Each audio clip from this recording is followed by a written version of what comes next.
find a pattern all throughout the book of Judges.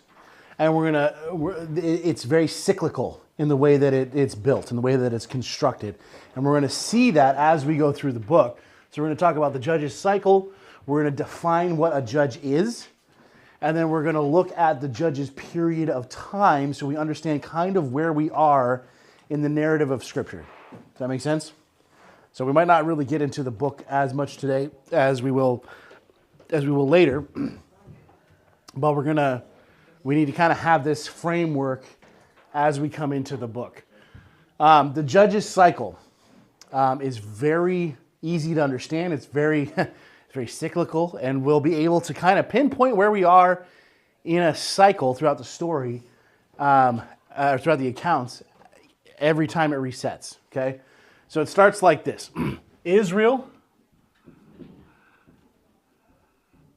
I gotta look at my notes here. Israel serves the Lord, okay? So this is the first part of it.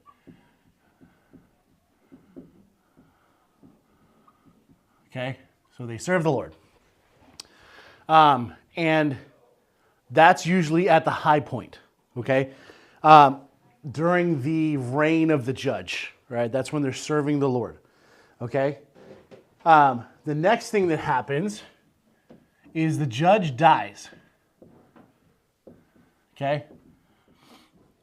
That's the next step in this cycle. So the judge will die. They'll no longer be doing the judging or serving in their function. And so the next step in this cycle is Israel falls into sin and idolatry. Okay? That's the next step. And like I said, we'll see this repeated over and over and over again. The next step is Israel is judged.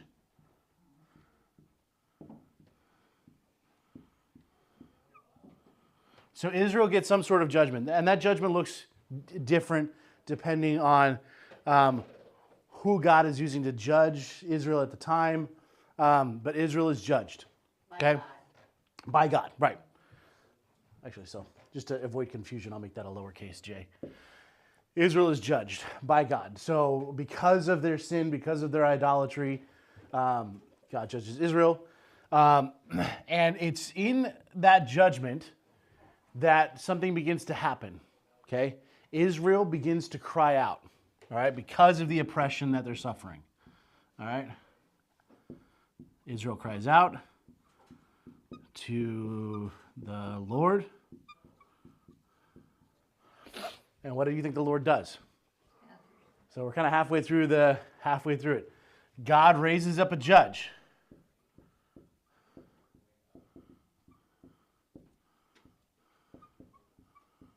Okay? And it's through this that Israel is delivered.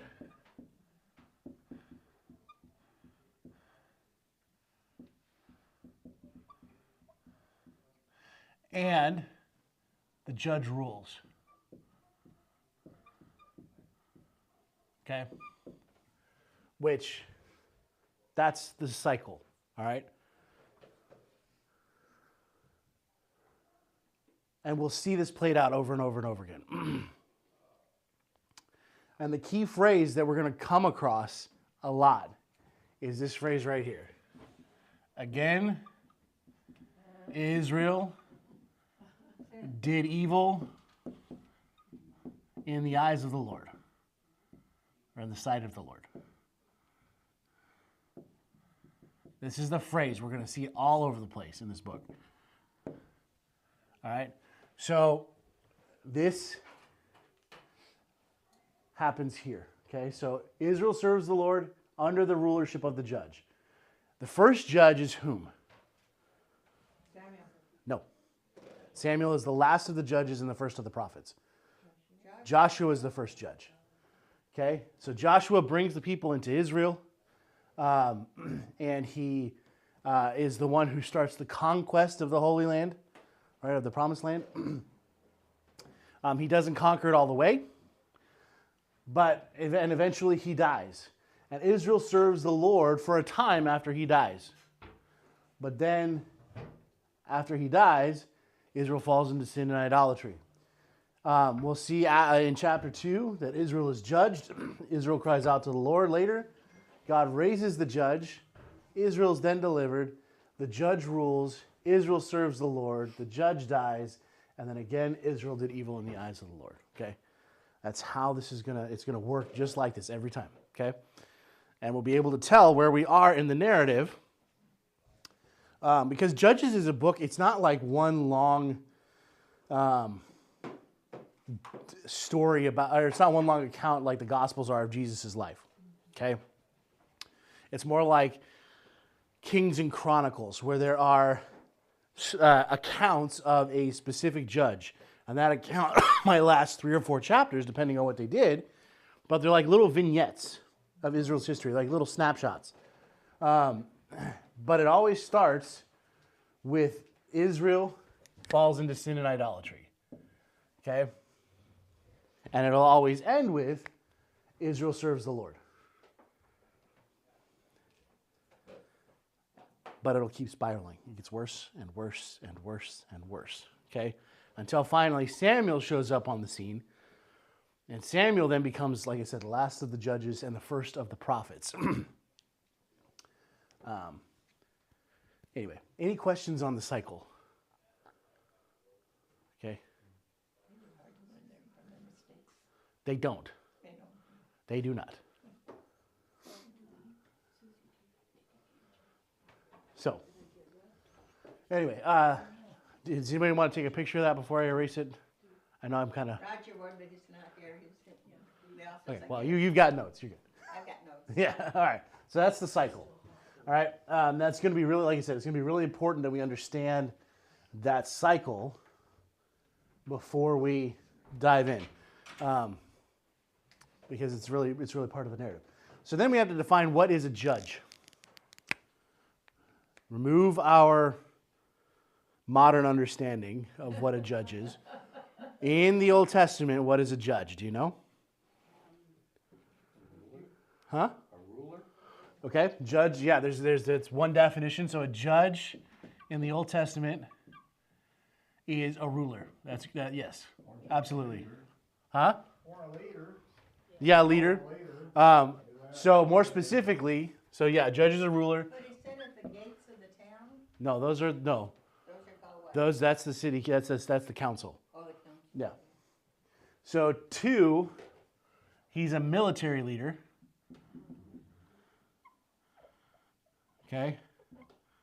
But and then the third understanding that we need to have when we couch judge in the Old Testament is that he's a deliverer. Okay? Does that make sense? Those are kind of the 3. When we're looking at judge, this is kind of what we need to import into our understanding. Does he settle legal disputes? Sure, he's a ruler. But that's not his primary function. His primary function is first to deliver Israel from whatever tribulation they're facing, whatever judgment they've been facing. And then he's a military leader who brings the men of Israel together to fight. Think like Gideon. Gideon is a judge. Ehud is a judge. Samson.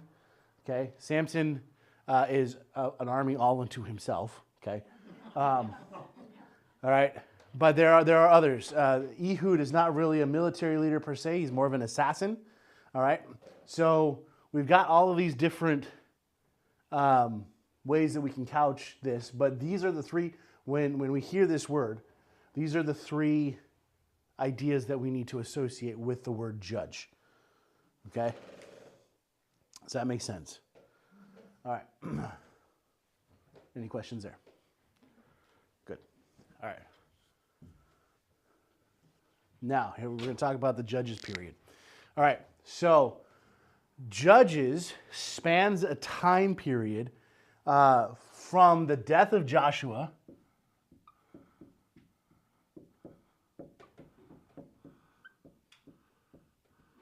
to the birth of Samuel. Or, really, the death of Samuel. Or well, no, excuse me. The book of Judges is the birth of Samuel. Okay, because then First and Second Samuel are his account. All right, and there's a lot of people that exist in this time period. Judges didn't necessarily when we read this account, when we read this history, we're not going to find like rapid fire judges. It's not like, one event happens right after the other. Sometimes there are decades between one judge and the next. All right, so it covers a broad period of history, and we just got to keep that in mind. Okay, so it's not like in the Gospels, let's say, where there might be a day between events, or there might be a couple of months between events, or there might be, whatever.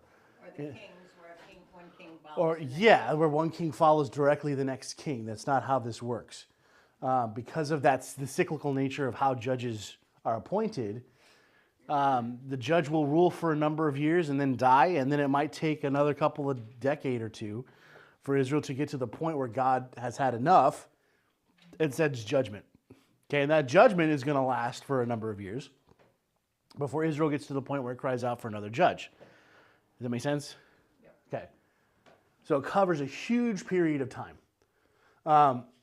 Joshua is the first of the judges.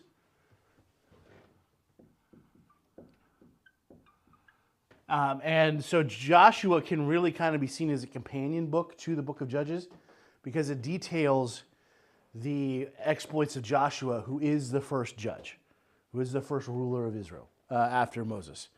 And it starts with the death of Joshua. So right there in verse 1 of chapter 1, after Joshua died, the Israelites asked the Lord who should lead the invasion against the Canaanites and launch the attack. And the Lord said, the men of Judah should take the lead. Be sure of this, I am handing the land over to them. And the men of Judah said to their relatives, the men of Simeon, invade our allotted land with us and help us attack the Canaanites. Then we will go up with you into the allotted lands. So the men of Simeon went with them. Okay? So at first, the first thing that God appoints is not necessarily a person, but rather it's the tribe of Judah. Okay? So Joshua dies. But he is the first judge. That's why I said, we kind of need to see Joshua as a companion book to the book of Judges. And then as we go through, Judges is a book that's got a lot of chapters in it. As we go through, we'll see different judges rise up. One of the first ones that we see is Deborah and Barak. Othniel, we see as we go through here, the Gideon, Sorry, I saw Joshua as a leader, not a... He's the first of the judges, yeah. Who was just considered military leader, but... Yep. He was a leader, he was a military leader. He wasn't so much a deliverer, but he was delivering the hands of the lands of the promised land into the hands of the Jews, or into the hands of Israel. Judging so much. Oh, he's a judge. Yep, he is a judge. You see Gideon is another judge. Gideon's story lasts for a long time. Is there sort of a number of them when you count them all? Yeah, give me 1 second. Let me punch that up in my notes here.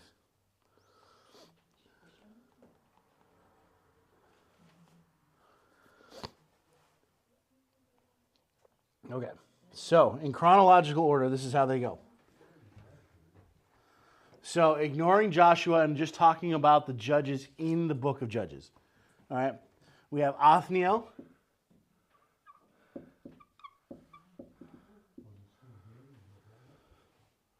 This is drying up. We've got Othniel, we've got Ehud. We've got Shamgar. Shamgar's awesome. I like Shamgar. We've got Deborah and Barak. Deborah and Barak. We've got Gideon. Tola. I give me a bad time because I can't see. Oh, yeah. We've got Tola. We've got Jair. Jephthah. Jephthah. We've got Ibzan. How many of these names are you recognizing? Is that J? The one on top on the right is that Jair? Jair. Yep, Jair. We've got Elon.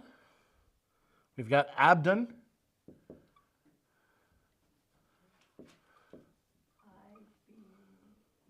And we've got Samson.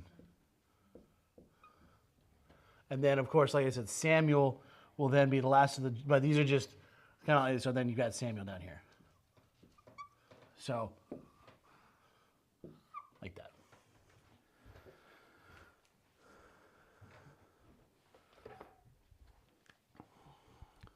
So those are your judges.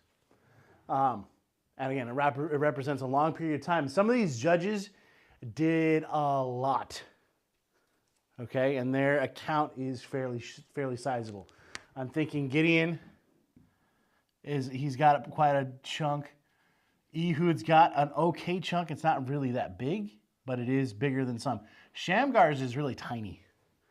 Okay, Shamgar has a very tiny section, but he's awesome. Deborah and Barak have kind of a good, and then Samson has a good chunk.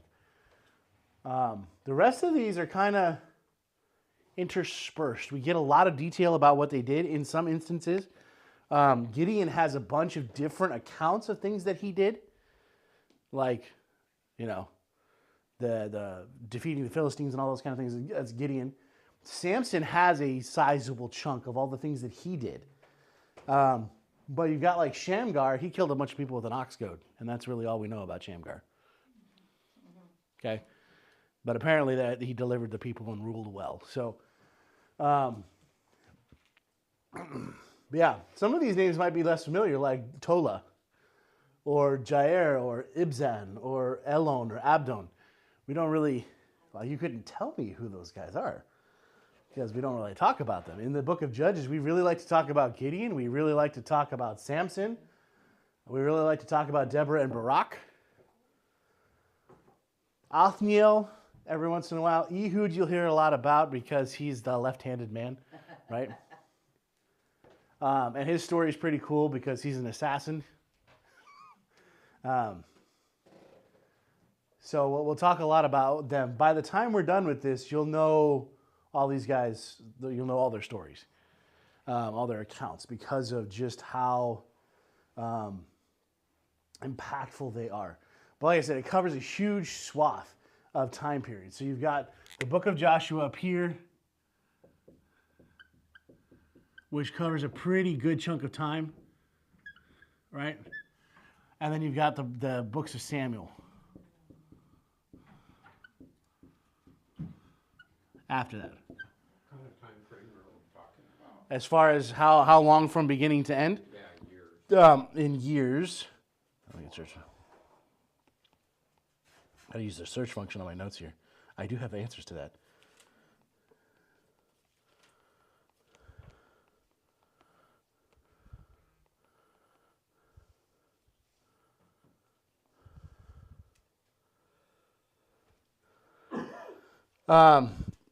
Some instances will say there's a pretty big range depending on how you count it.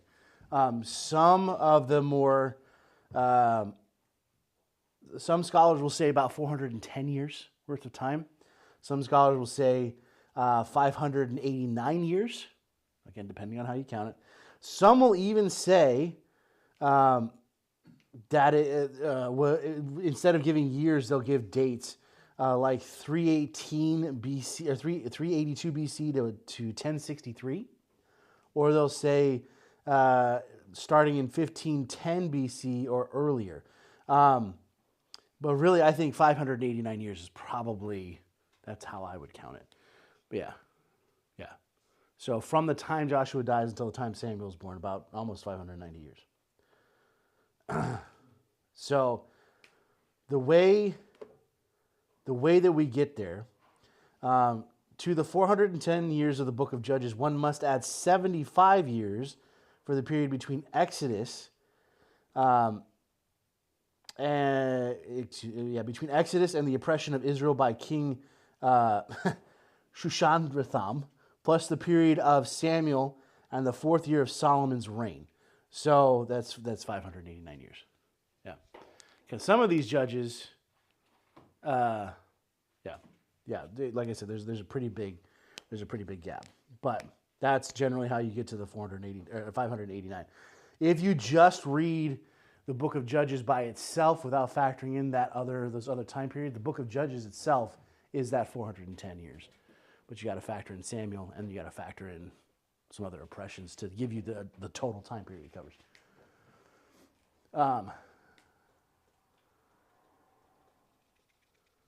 Any other questions there? So yeah. So 589 years. There you go. Okay. I don't want to get too much into the book this morning because we don't have a lot of time to cover the stuff in there. So we've got a couple of minutes left. If you want, I can take some questions. Not necessarily even related to the book of Judges. We'll get more into the material next week. But these are definitely the 3 points that I wanted to write down. Okay?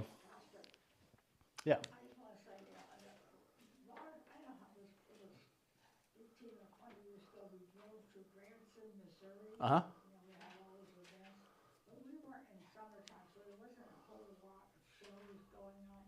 So it was $52 a ticket. I thought, well, that's kind of, we went to a movie theater, huge movie theater. We saw Samson, and they had all kinds of animals out there and everything. And the best part was when, Samson, knocked down the pillars. Uh-huh. Everything fell. It was really a good play. Yeah, that's odd. Yeah.